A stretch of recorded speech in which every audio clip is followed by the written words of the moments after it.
It's just they happen to be entrepreneurial under your business. Thank you. I have a question. Hi, my name is Larka. I'm a second-year student of MBA. So we've talked about storytelling, and from what I understood, your business is very glamorous. You know, talking to sports, celebrities, and all. How do you build a team, or how do you tell a story about a business which is probably not as glamorous? Something like machine parts, or something like that. How do you tell a story about that? Sure. So you're a machine part that is in a car that saves lives, right? You just say, last year alone, let me rephrase this, you as a candidate could potentially build this thing that's going to save 30,000 lives this year. You're saving lives. You can go home at night and sleep well. You can give your wife a kiss or your husband a hug. You're saving lives. There's your story. And how do I pitch it against somebody who's probably making him talk to celebrities? How do I pitch my thing better? So that they could be talking to celebrities? Yeah. Oh, hey, look, I mean, you could be talking to them, they're going to be in the movie, the next movie that you see, hey, they're going to have a better chance of picking up a date, right? Like, hey, I spoke with this guy or this girl. It's a conversation starter. No, you're not. Oh, I'm missing your point. I'm sorry. Okay. So there's a guy who's probably, applying to my company, which is into machine parts, and there's a guy the same guy is applying to your company. So how do I sell my company better? Because I know it's not that. Oh, so it's me versus you? Yeah. You're going down, right? I'm getting that person every time. He will not answer that. Yeah, I mean, you just got to be better at telling the story, right? Or have more stories, or have more candidates who can continue to tell that story. It's tough. It's really tough, especially if you're in a business that isn't glamorous, or it's in a business that maybe has some negative impact. Hopefully your business isn't the case. It is tough. It's practice. It's coming up with that niche, that interesting thing that human nature is going to be interested in as well. I think your business isn't about glamour, right? It's not about meeting celebrities. I mean, No. you're just telling them the story. Right. No, he's just telling them a story. They're just believing him. Right. So it's got nothing to do with celebrities, right? Well, yeah, I know, but it is truthful. It is truthful. Like I said, you have to be honest. If you're not honest, then you've got nothing, right? Honesty is important, even after they're hired. Right? But there's always a story to tell. There's always a story. I think that's important because as an entrepreneur, you're building a team, you're telling them stories, and then like you were saying, when you grow up, you've grown up as a company, you have those 10 people to tell stories. Yeah. And if you don't have those people telling stories, you've kind of messed up. Yeah. You hire all the wrong sort of people, and that happens all the time. Exactly. Also, the story can be about the person and the work that they did, not specifically about the parts. Yeah. So it's more about like what the other person did or the person can do at the respective job description, because that's what's going to be more attractive instead of telling that this is the part you got to make. And you should know because you come from an NGO, right? And you have to tell people a story about working in an NGO. Absolutely. Right? So that's even tougher, isn't it?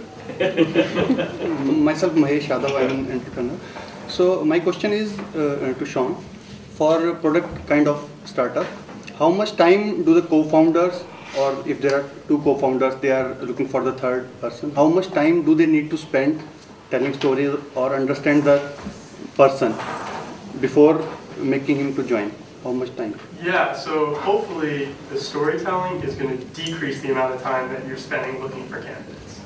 That's the goal. That's the whole thing, right? Because if you are telling good stories, you're attracting better talent, right? And then that talent is attracting more talent because they're now telling your story. So that's the goal. It's not how much time are you spending telling stories. It's you're always if you don't know the other person.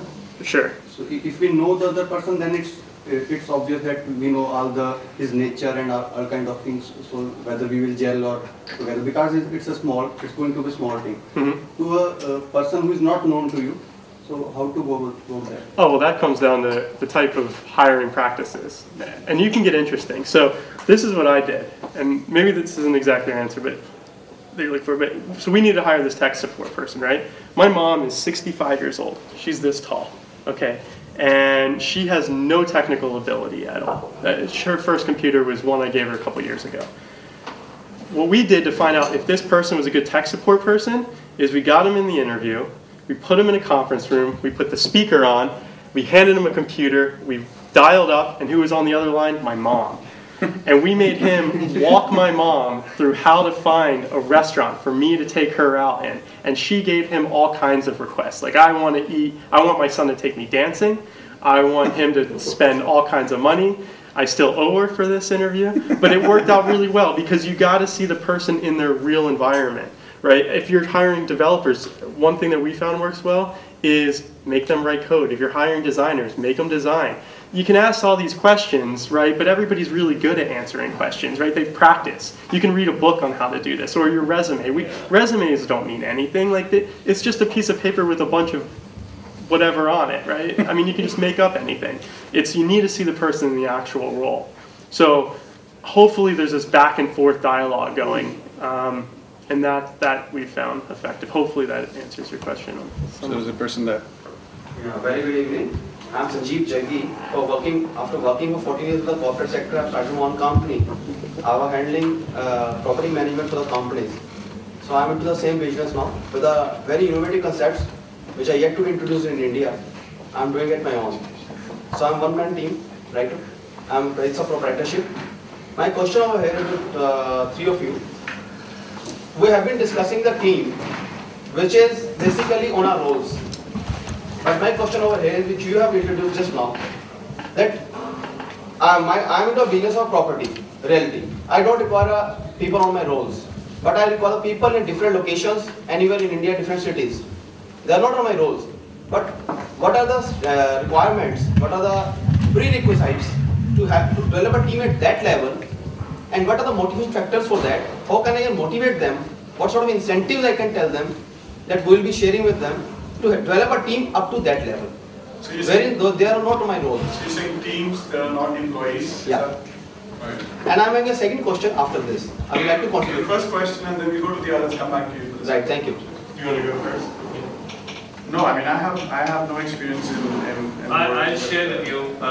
The other day we were sitting with the CEO of NIIT, hugely successful trainings business, very successful franchise network.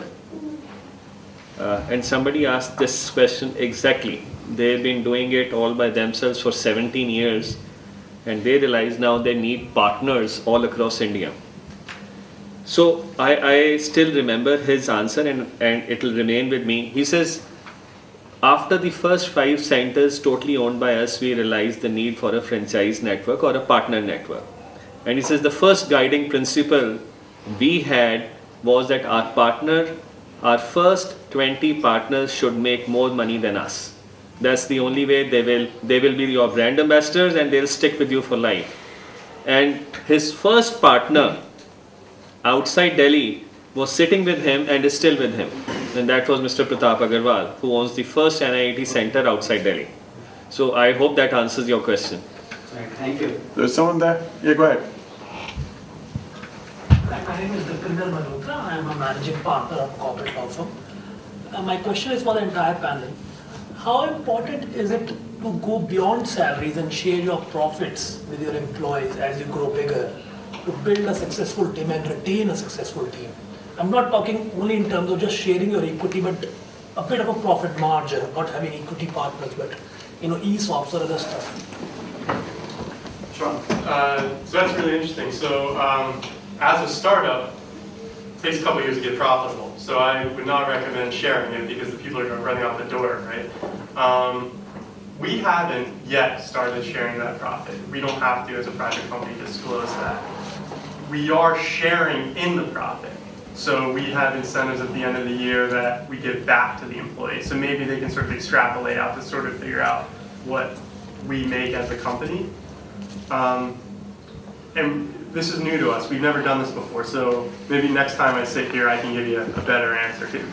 That's all I know to date.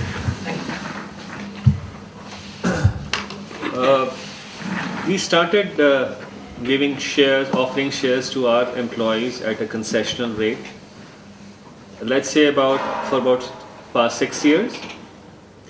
Except for the last 2 years or for 4 years before this, we had a total of about 11 employees, some of them past employees now, who did buy shares. In the last 2 years, that figure has doubled, or is now 2.5 times. Now we have about 24 shareholders amongst our current and past employees. You see, I'm not an Infosys or an NIIT or a TCS. I have to reach a certain value before I even consider somebody acquiring me partly or fully. So where does the value of taking those shares come? Yes, some of them I can understand wanted to be a part of the organization long term, and some of them were looking for some return. Now 2 years back we started giving dividend to all the shareholders, including all those people who bought shares. And that's why probably the message went direct to the entire staff that here the company is beginning to do well, and that's why they are beginning to share the profits in terms of dividend to begin with. And the number of people who applied for it just doubled in 2 years. I hope that answers your question. Did you have a question? We have somebody here. To follow the person, only then he becomes a leader. So does the people choose his leader, or the leader chooses his followers? Like talking in an organization, you always have to keep telling people that you are going to work for their goals. You sort of like gel up your goals with the goals of the people, that this is what you're going to do and this is how you're going to be getting benefited through these goals. So how do you attract the people towards you? In corporate world, if I may say, I think it's a vision or goal which everybody follows. The top guy has to follow that, and probably the others follow by example. So in corporate world, it's not a Mahatma Gandhi who's leader of millions. It's you have to follow a vision or an objective which is many times set mutually at higher level, and so that people have some sense of participation in that. So there's no real term followers or no real term leaders. It's the vision that actually is the leader. Vision or mission statement, or what you may want to term it, whether you are an MBA or not an MBA. So that's how it goes. Sunil, you would like to add? No, I would agree 100%. So as long as there's a person who can take you towards a certain goal, and if you join organizations, for example, if somebody actually helps you reach a certain goal, maybe building the best sort of projects or building the best sort of technology or working with the best clients, I think people take you to be a leader because you are helping them go somewhere. So it doesn't have to be, I don't have to be in a higher position. You could actually have very young people leading as well, and you see examples everywhere. So it's anyone who really understands that, who understands where he wants to go. I think he becomes a leader because he can help the other people reach there. So. Like I'm just a three years, rather we can say I'm newly born into this field. So how could I develop my franchise? I can't have the structure and all that, no? Now the people don't get attracted to me for the franchises. So how could I develop a team at that level? You have to start telling the story. I mean, it just really comes back to that. As long as you have to start telling them the story. I guess it's all about that. As long as people buy into your story, you'll find followers. You'll be the leader. You'll have people sign up. And you are honestly sharing your profits equally or whatever. I think that should be the name of the game. I think there are other components to it as well. It doesn't necessarily fit into this discussion about building teams, because there could be, the product itself could be really important. What you're selling could be important. Whether you're targeting the right sort of audience, where you're trying to find your dealers or networks, are you targeting the right sort of networks? For example, when we go out and look for clients, I think there are millions of clients out there. It's not necessary that we find them. It's about how do you find those guys? How do you get your message across? And I think that comes more down to marketing and how do you sort of network and how do you get there?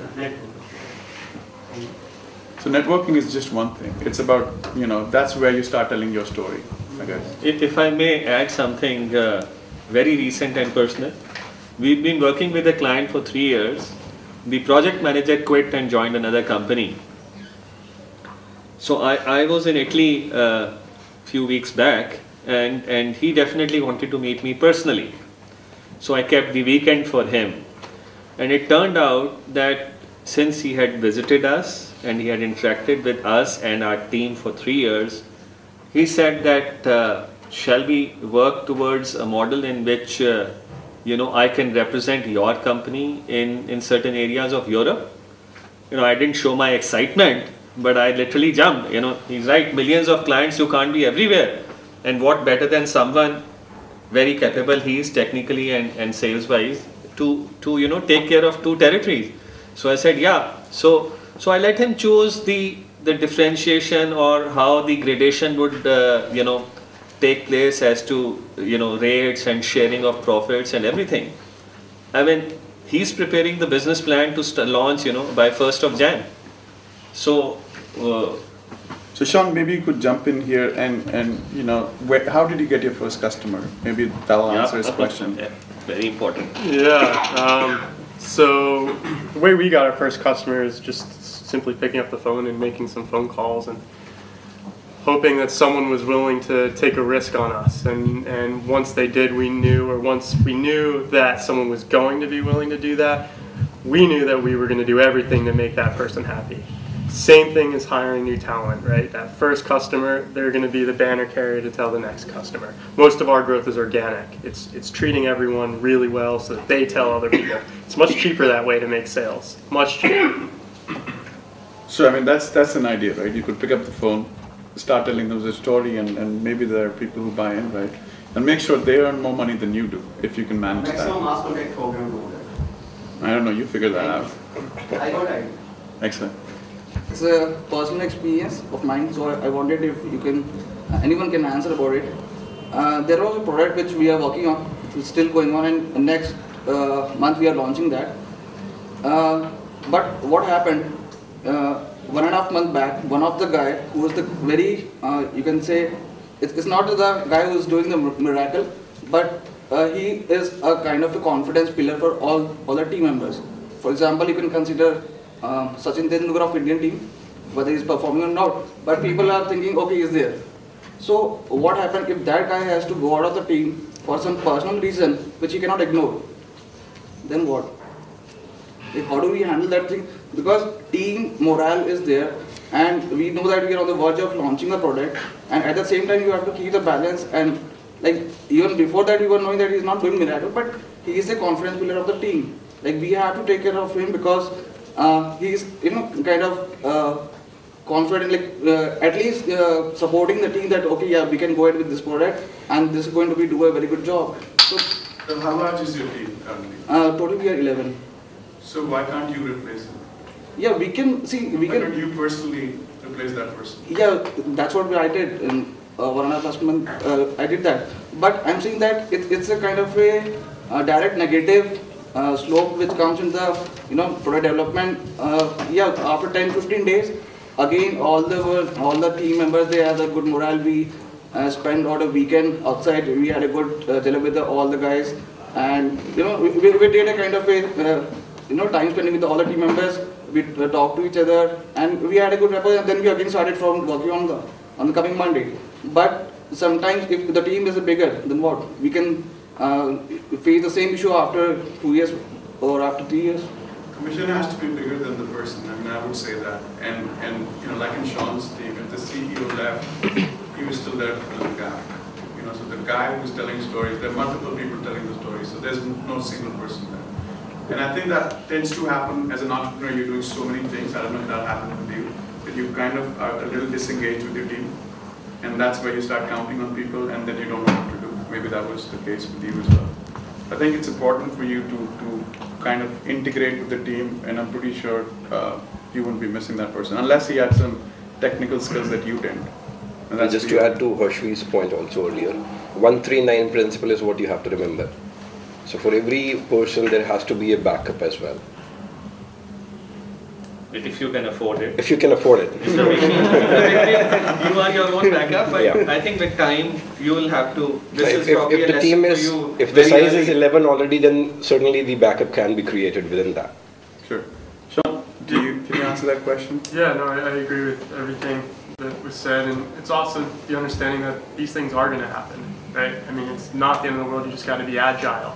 Yeah. and willing to react and not to freak out. Stay cool and just keep pushing forward. If you induce these other things and you're willing to keep your composure, you'll be fine. Because it's going to happen again. Guess what? It's going to happen a lot. What do you do to encourage innovation in your team? You need to introduce yourself. Okay, I'm Vinita, and I've recently completed my post-graduation. I'm an aspiring entrepreneur. I'm shouting my question to the entire panel. Go ahead. So, Sorry, what was the question again? Yeah, how do you encourage innovation in your team? Like, the first thing is to just let them, right? I mean, most companies push people in this little box and say, do this, right? And don't do anything else, just do this. Take a step back and let people be innovative. If you want to have an innovative company, let them be innovative. And you can induce things too. Like, take Google. We all know what Google does is they require, well, I don't know if it's a requirement, but they allow everyone up to 10% of their time to work on other projects.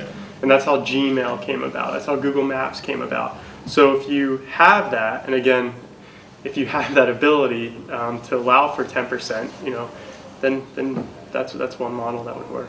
Seems to have, at least for Google. They're doing okay. and how recently you come up with some innovation? Means, are there any deadlines? Means, how recently you come up with new ideas in your organization? I mean, from a team? how quickly? Yeah. Is there a deadline to coming up with an innovation? Is that the Yes. question?